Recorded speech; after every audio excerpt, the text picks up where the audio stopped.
हल्की हल्की किरणें नदी पर पड़ रही थी। पानी में सुनहरी चमक थी।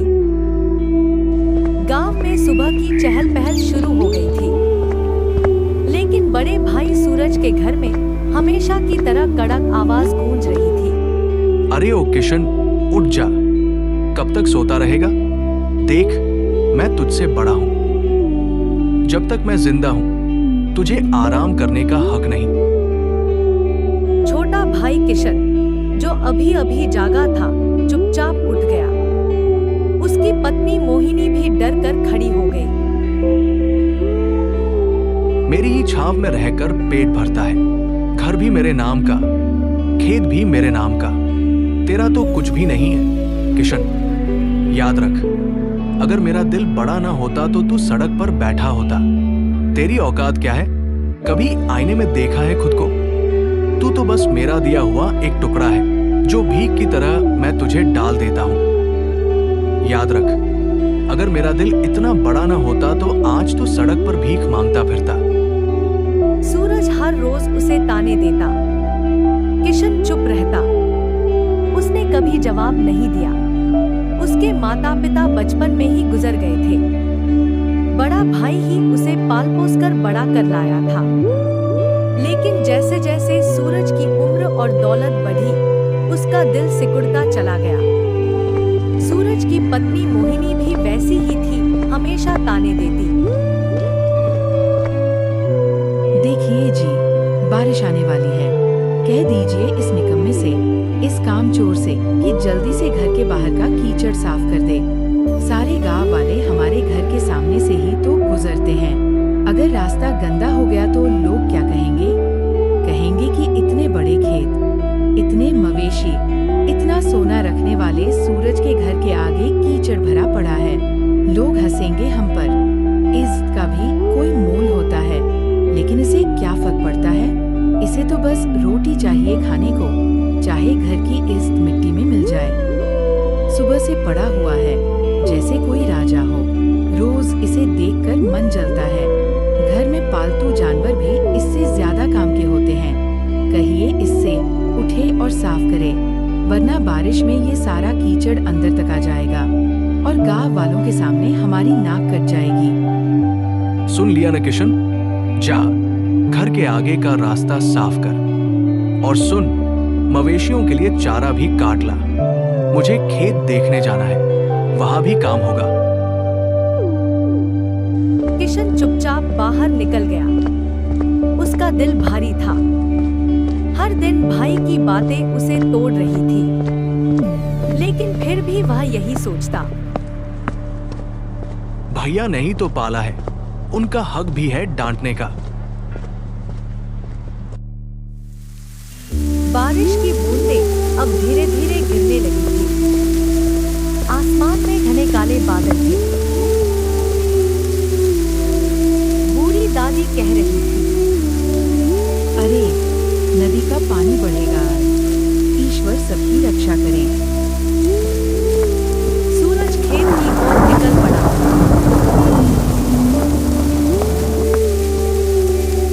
सुन, अगर बारिश तेज हुई और नदी का पानी घर तक आ गया तो सबसे पहले मेरे मवेशी बचाना। तेरा सामान तो वैसे भी किसी काम का नहीं, पर मेरी गाय भैंस मर गई तो नुकसान मेरा होगा। और हाँ, अगर खाना खाने का मन करे तो पहले मुझे खिला देना, तू बाद में खा लेना, समझा? यह कहकर वह चला गया। बारिश अब तेज होने लगी। आसमान में बिजली कड़क रही थी। किशन ने जल्दी जल्दी घर के बाहर का रास्ता साफ किया। फिर मवेशियों के लिए चारा काटने चला गया। उसकी आंखों में आंसू थे, लेकिन वह फिर भी चुप था। मन ही मन उसने भगवान से कहा, हे प्रभु, इस बारिश में हमारे घर बचे रहें। भले ही मेरा कोई सामान बच जाए, पर भाई का घर बचा लेना। उनके पास तो सब कुछ है, मैं तो जहां भी जाऊंगा रह लूंगा। उसकी दया और भोलापन देखकर मानो बादल ही रो पड़े। बारिश और तेज होने लगी थी, लेकिन सूरज को अपने खेत की चिंता थी। उसने दूर से देखा, पानी खेतों में भर चुका था, मगर उसके मन में सिर्फ एक ही बात थी। अब की बार फसल मरी तो किशन को काम से निकाल दूंगा। उसके पेट पर बोझ उठाने की ताकत मुझ में नहीं। उसके मन का घमंड और लालच बारिश के पानी से भी ज्यादा गहरा था। बारिश की बूंदें अब तेज होकर मूसलाधार बन चुकी थी। गांव के लोग अपने अपने घरों को मजबूत करने में लगे थे। नदी का पानी उफन कर किनारों से बाहर आने लगा था। उसी समय सूरज घर लौट आया। मूड और भी खराब था। खेत का आधा हिस्सा पानी में डूब चुका था। आते ही उसने देखा किशन ने चारा नहीं काटा था। दरअसल बारिश इतनी तेज थी कि किशन खुद भीगकर कांप रहा था, लेकिन हरिराम को उसकी हालत से कोई फिक्र नहीं पड़ा।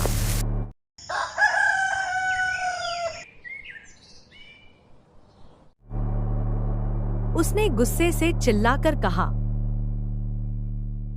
निकम्मे, जब देखो तब भीगता रहता है, चारा नहीं काटा, अब मवेशी भूखे मर जाएंगे। तू किस काम का है आखिर? भाई, बारिश बहुत तेज थी, माफ कर दो, मैं अभी काट लाता। सूरज की आंखों में घमंड और नफरत भर गई।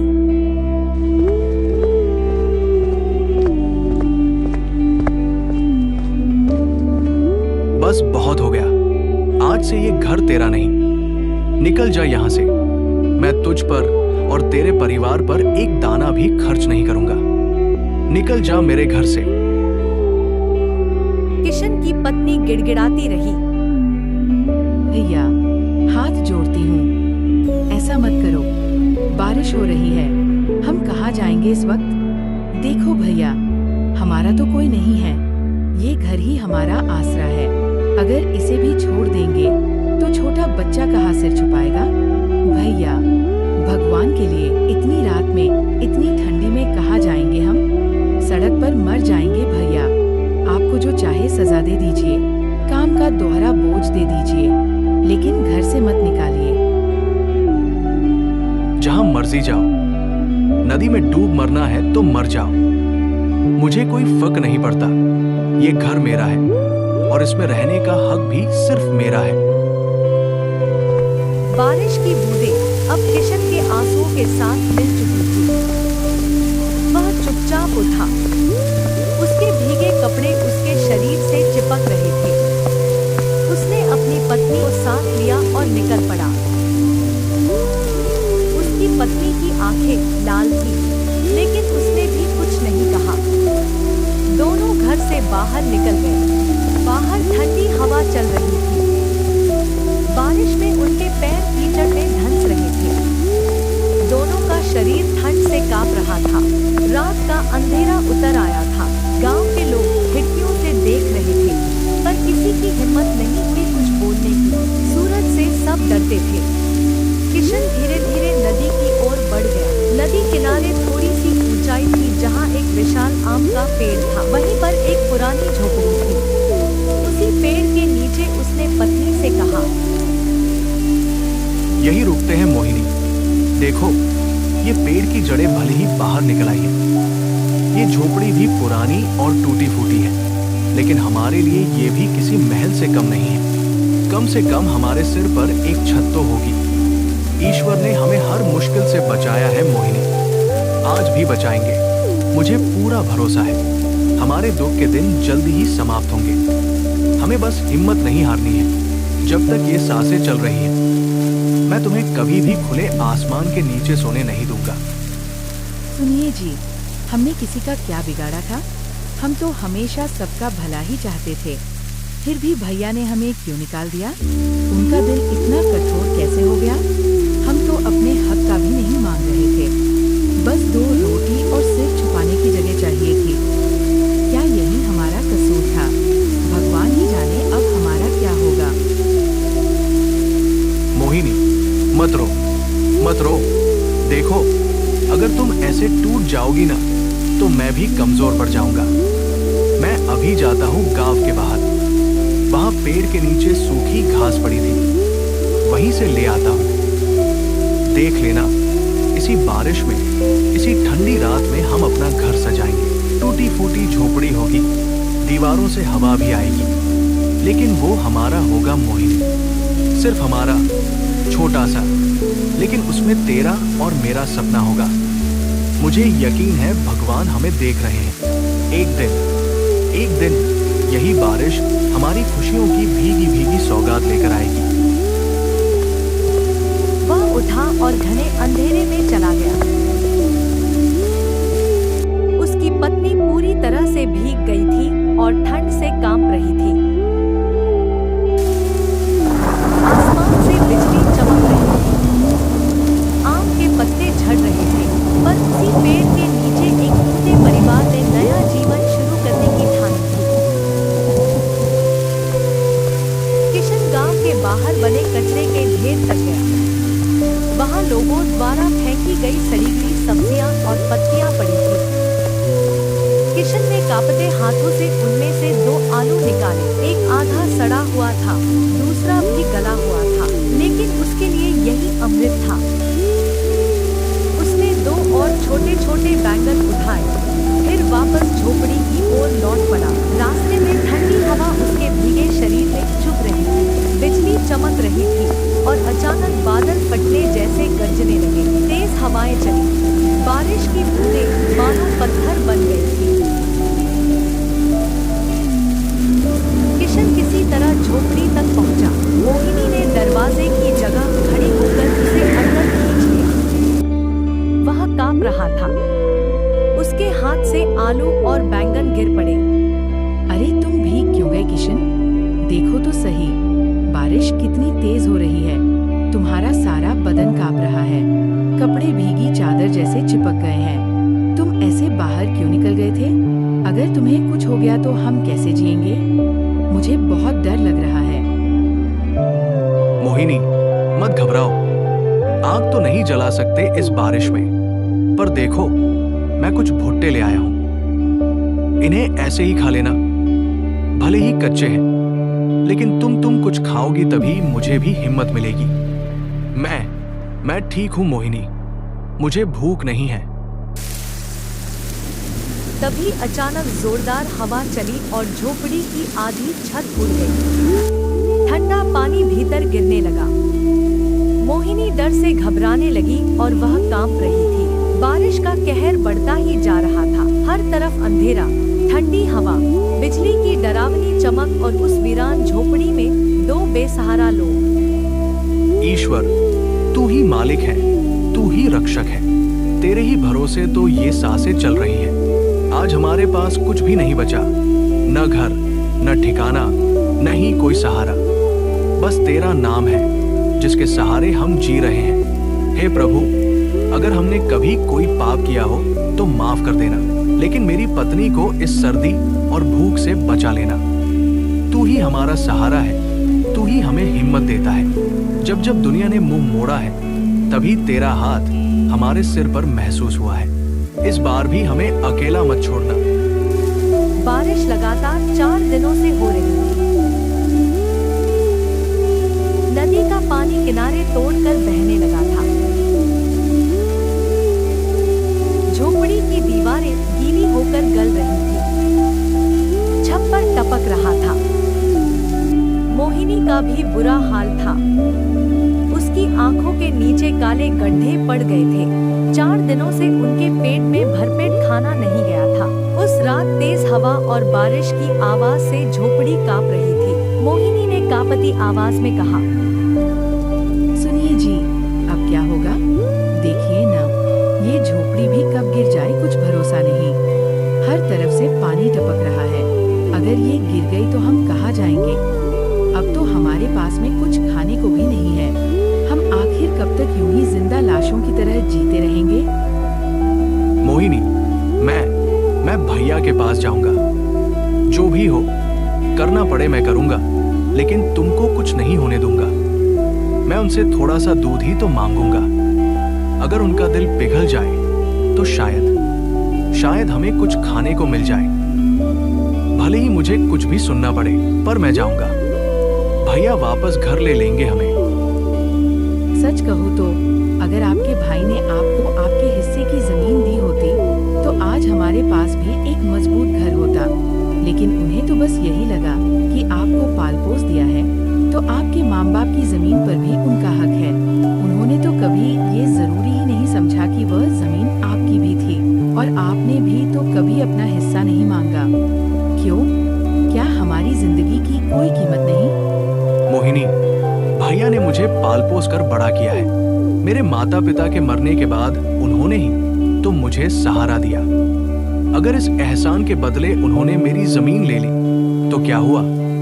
मैं भाई से कभी अपना हिस्सा नहीं लेना चाहता। जो दिया ईश्वर ने दिया, जो नहीं दिया वो भी उनकी मर्जी। अगर मेरे नसीब में होगा तो ईश्वर खुद देंगे, लेकिन मैं अपने भाई से कुछ मांगकर उनका सिर झुकाना नहीं चाहता। पर आज जान बचाने के लिए मुझे उनकी मदद लेनी ही होगी।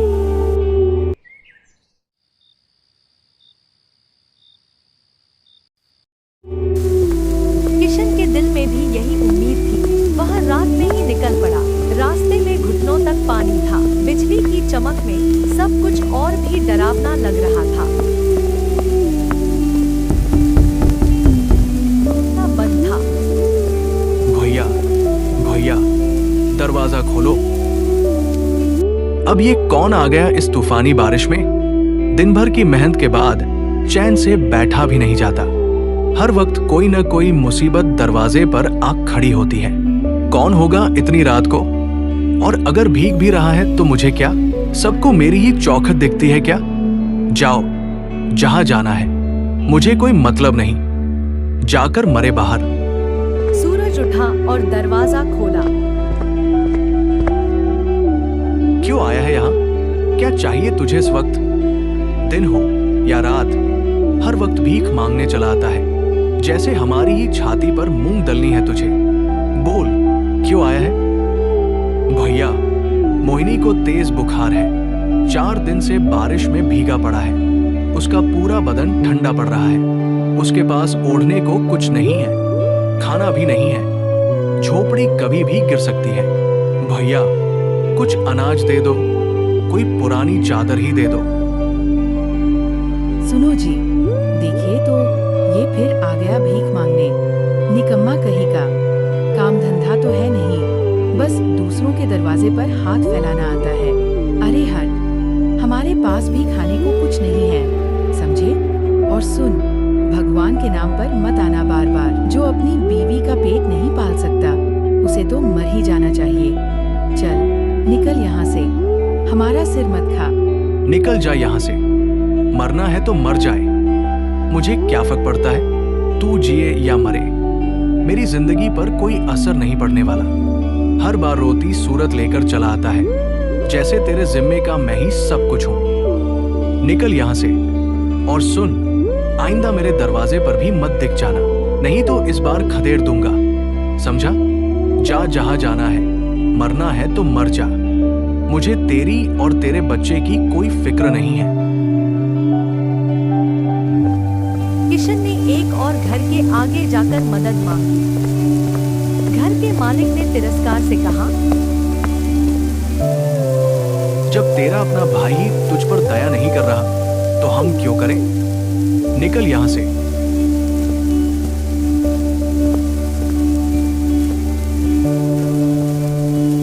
आखिरकार वह टूटे दिल, भीगे कपड़ों और खाली हाथों के साथ फिर उसी नदी किनारे की झोपड़ी में लौट आया।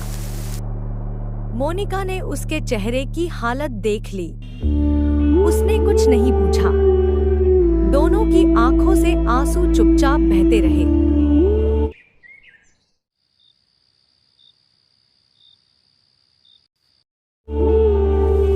बाहर बारिश और तेज हो गई थी। बिजली की कड़क सुनाई दे रही थी। दूर आसमान में बादल गरज रहे थे। ऐसा लग रहा था जैसे आसमान भी रो रहा हो, इंसान की बेदिली और लालच पर। पत्नी के लिए खाने का इंतजाम करने वह फिर से निकला। रात अंधेरी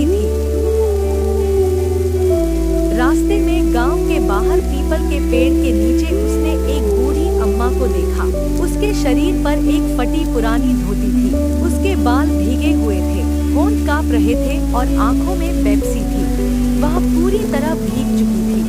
किशन का दिल रो उठा। उसने झुककर पूछा, अम्मा, यहाँ क्यों खड़ी हो? इतनी बारिश में भीग जाओगी। तुम्हारा ये पतला सा कपड़ा भी पूरा भीग गया है। चलो कहीं छांव में बैठ जाओ, ठंड लग जाएगी। अम्मा, कुछ तो बोलो, इतनी रात को यहाँ अकेली क्यों खड़ी हो? बेटा, कई दिनों से कुछ खाया नहीं, भीख मांगने गाँव गई थी, मगर किसी ने कुछ नहीं दिया। किसी के पास 2 वक्त की रोटी भी नहीं बची, या शायद किसी का दिल ही मर गया है। अब ये बूढ़ा शरीर जवाब दे रहा है, खड़े खड़े भी सांस नहीं ली जा रही, हाथ पैर सुन्न हो गए हैं, पेट में भी कुछ नहीं। लगता है बेटा, अब भगवान ही बुला लेंगे।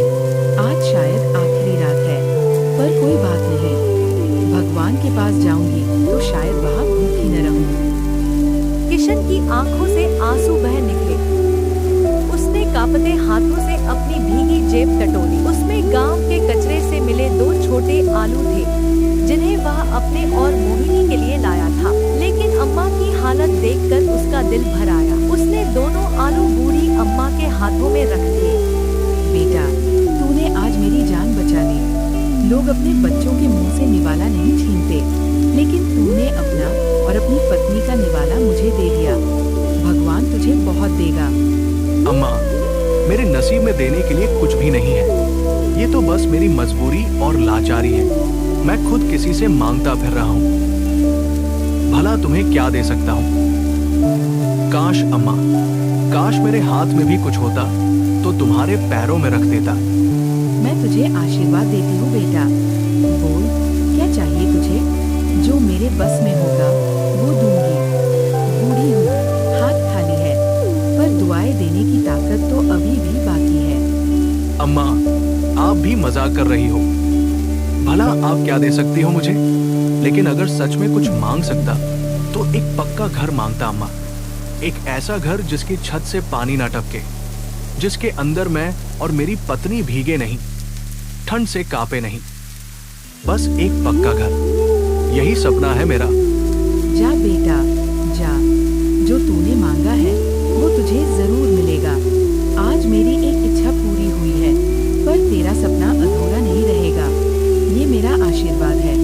ईश्वर तेरी ये इच्छा पूरी करेंगे। जा बेटा, तेरे दुख के दिन अब खत्म होंगे। किशन को लगा अम्मा शायद बुढ़ापे में भ्रमित हो गई है। वह चुपचाप आगे बढ़ गया। उसकी आंखों से आंसू बह रहे थे, लेकिन दिल हल्का था कि उसने किसी भूखे को खाना तो खिलाया। जब वह वापस अपनी झोपड़ी के पास पहुंचा तो उसकी आंखें फटी की फटी रह गईं। जहां वह टूटी फूटी झोपड़ी छोड़कर गया था, वहां अब एक बड़ा सा पक्का घर खड़ा था। लाल ईंटों की दीवारें, मजबूत छत, खिड़कियां और सामने एक छोटी सी ओसारी थी, जहां मोहिनी बैठी थी। सुनिए जी, ये घर कहाँ से आया? जब तू गया था तब तो कुछ नहीं था। अचानक बिजली कड़की, बादल गरजे, और फिर ये घर जैसे भगवान ने बना दिया हो। आज मुझे एक बूढ़ी अम्मा मिली थी, शायद वही फरिश्ता थी। मैंने उन्हें 2 आलू दे दिए और उन्होंने ये वरदान दिया। ये उनका आशीर्वाद है। उस रात पहली बार किशन और मोहिनी ने एक पक्के, सुरक्षित घर की छत के नीचे बैठकर ईश्वर को धन्यवाद दिया। बाहर बारिश थी, हवा थी, बिजली थी, पर उनके दिलों में सिर्फ शांति और कृतज्ञता थी। अगले दिन गांव में शोर मच गया। हर कोई यही चर्चा कर रहा था। अरे वो नदी किनारे वाला किशन, उसकी टूटी झोपड़ी की जगह बड़ा सा पक्का घर बन गया है, वो भी रातों रात। कहते हैं किसी बूढ़ी अम्मा ने उसे वरदान दिया, किस्मत ही बदल गई उसकी। यह बात सूरज और उसकी पत्नी मोनिका के कानों तक भी पहुंची। सुना, किशन का घर बन गया, वो भी बड़ा सा पक्का घर। किसी बूढ़ी साध्वी ने चमत्कार कर दिया। अब वो आराम से रहेगा। जिस निकम्मे को आज राजा बन बैठा। सब गांव वाले भी उसकी बड़ाई कर रहे हैं। अगर उसने उस बूढ़ी को कुछ दे दिया और उसे चमत्कारी वरदान मिल गया तो हम क्यों न ढूंढे उसे, हमें भी वरदान मिल जाएगा। सूरज का दिल भी जल उठा। उसका घमंड अब उसे कचोट रहा था। उसने तुरंत कहा, हाँ, चलो चलो उसे ढूंढते हैं। किस बूढ़ी ने उसकी किस्मत बदल दी? हम भी देंगे कुछ और मांगेंगे अपनी फसल की रक्षा, जमीन का विस्तार और भी बहुत कुछ।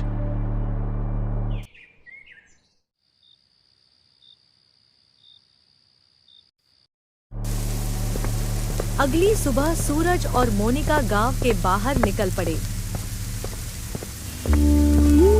कड़ाके की ठंड, कीचड़ और पानी से सने रास्तों पर वे हर जगह बूढ़ी अम्मा को ढूंढने लगे।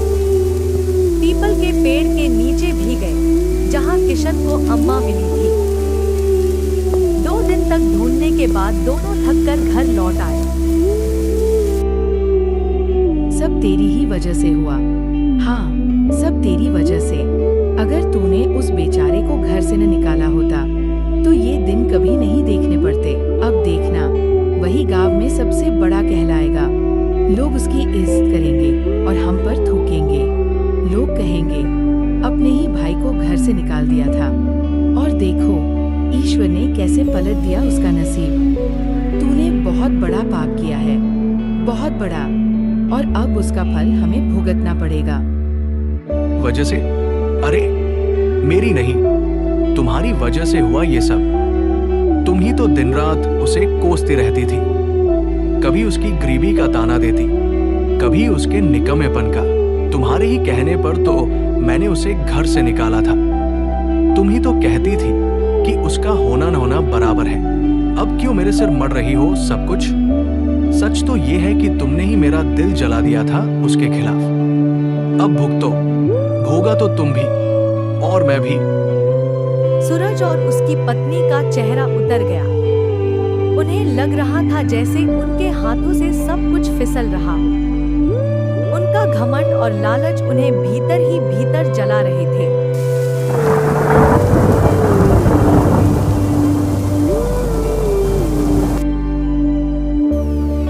इधर दोनों अपने नए घर में बहुत खुश थे। हर सुबह बैठकर भगवान को याद करता।